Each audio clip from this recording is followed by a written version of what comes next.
Supreme court ने साबिक जज इस्लामाबाद हाई कोर्ट शौकत अजीज़ सिद्दीकी की बरतरफ़ी नोटिफिकेशन कल अदम करार देते हुए कहा कि शौकत अजीज़ सिद्दीकी की बरतरफ़ी के खिलाफ अपीलें मंजूर की जाती हैं।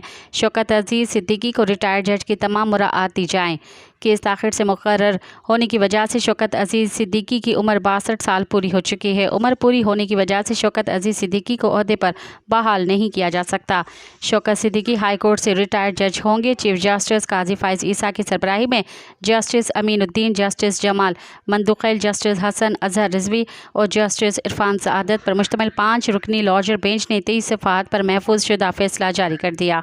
मज़ीद ख़बरनि ऐं तफ़सीलात लाइ विज़िट कयो असांजी वेबसाइट www.awamiNewsHD.com ऐं ॾिसंदा रहो अवामी न्यूज़ HD।